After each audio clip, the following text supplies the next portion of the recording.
di sisi lain ya, ada hal yang menarik ketika rembukan dengan suami ya, karena kesuksesan kita ketika dapat ridho, dukungan atau support dari keluarga di balik layar gitu ya.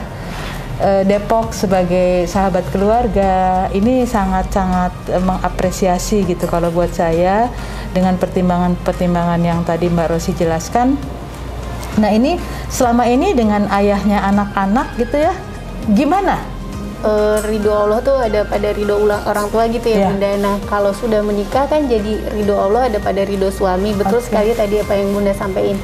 Jadi ya berantem pasti ada, beda pendapat pasti ada Bunda. Tapi akhirnya aku memang selalu minta izin, minta restu, minta ridho gitu. Dan anak-anak pun aku prinsipnya anak-anak adalah tanggung jawabku gitu.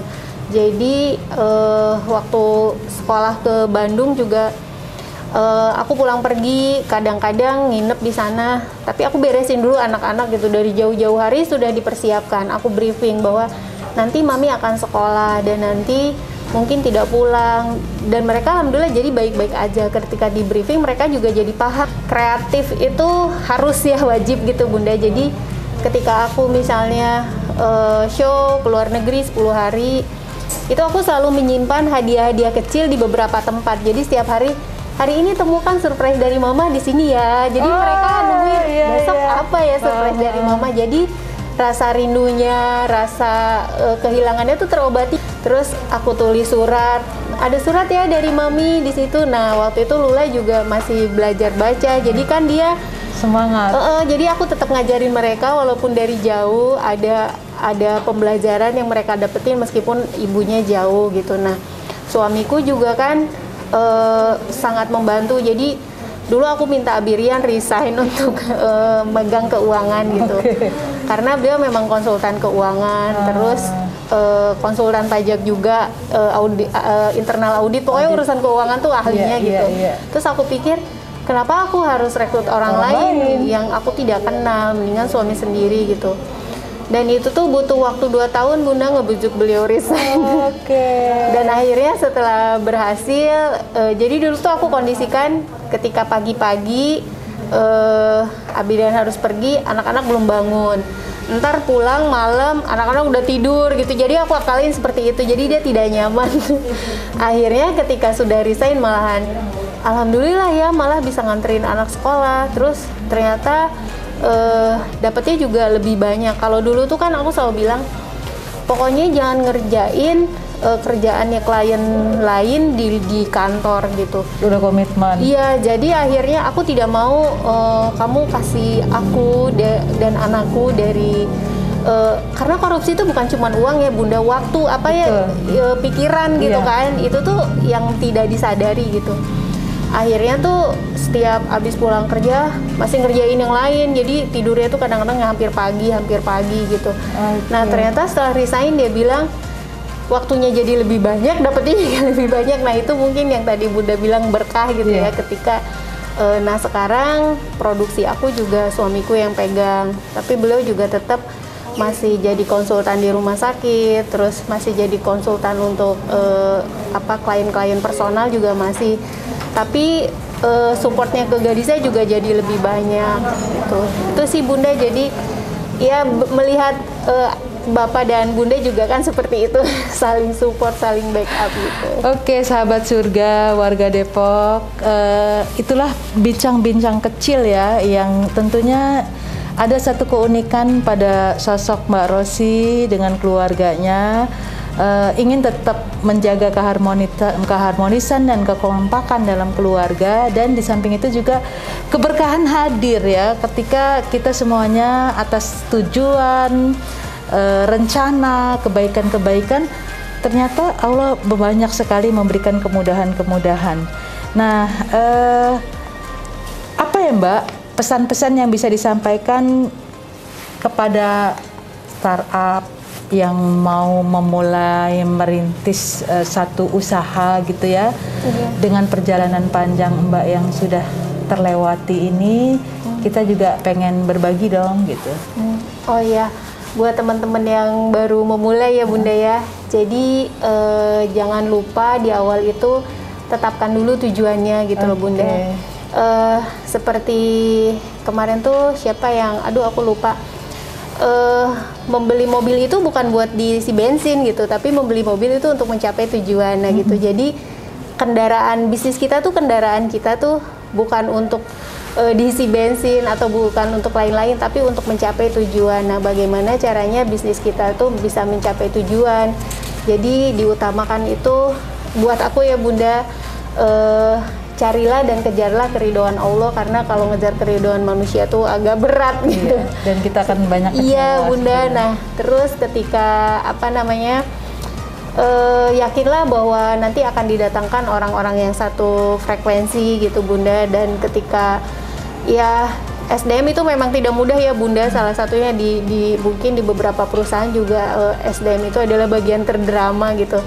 Tapi satu hal yang aku yakini bahwa kalau ada yang resign, kalau ada yang kita tetap fokus sama tujuan dan yakinlah bahwa Allah akan mendatangkan pengganti-pengganti terbaik yang satu frekuensi gitu. Jadi tidak ada yang kebetulan dihadirkan si A, si B, itu pasti semuanya tuh atas izin Allah, atas kehendak Allah gitu sih. Betul. Jadi buat teman-teman yang baru mulai, semangat, fokus sama tujuan, utamakan mencari keridhaan Allah, dan siapapun yang dihadirkan atau siapapun yang pergi, kita tetap sama tujuan gitu Bunda.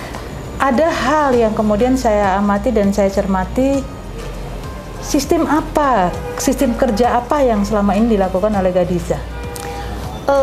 Aku di Gadiza tuh nggak pernah bilang kerja sih Bunda, jadi main. Kalau anak-anak tuh kan waktu kita anak-anak main tuh nggak pernah ada capeknya ya gitu. Mau disuruh bobo siang, mau apa, pokoknya main aja gitu kan. Nah itu juga mungkin yang dirasakan oleh timku tuh, mereka lembur atau apa, tapi insya Allah mereka aku lihatnya enjoy aja gitu. Nah mungkin sahabat-sahabat surga, warga Depok pengen tahu nih, apa aja sih yang di Gadiza selain yang saji atau jaket yang seperti ini?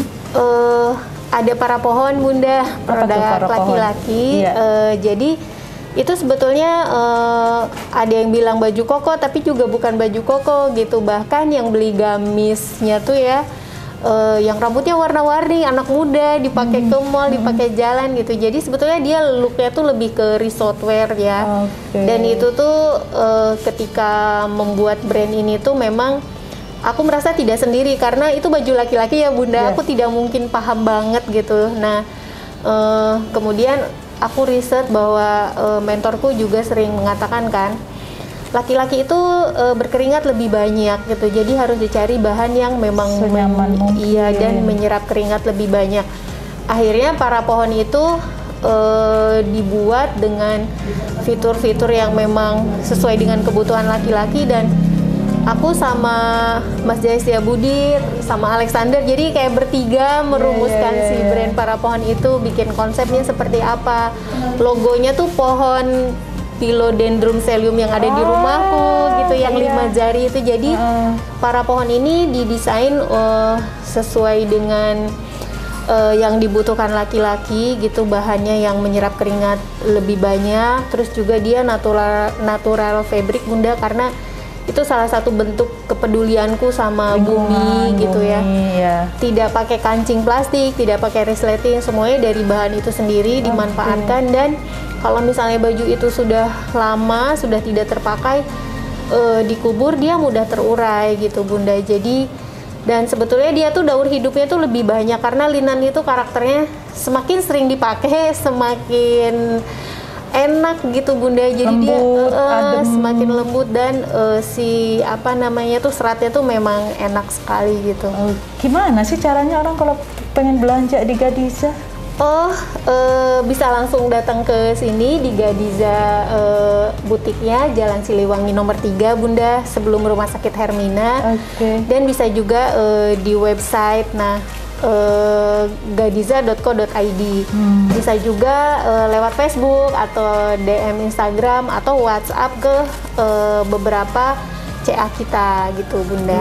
Mbak Rosi, kabarnya Gadiza ini juga ada di luar Depok ya? Boleh dong diceritakan? Ada Bunda, salah satu mitra kita tuh di Jambi.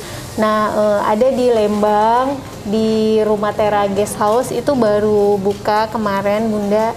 Nah, selebihnya mungkin ada beberapa yang menjadi GPS, jadi selama pandemi itu kita terinspirasi untuk membantu teman-teman yang ingin berjualan juga, jadi namanya GPS, Gadiza Personal Shopper. Jadi sebetulnya para customer Gadiza dan mereka juga bisa mendapatkan penghasilan, jadi apa yang mereka suka, mereka udah kenal produknya, udah tahu.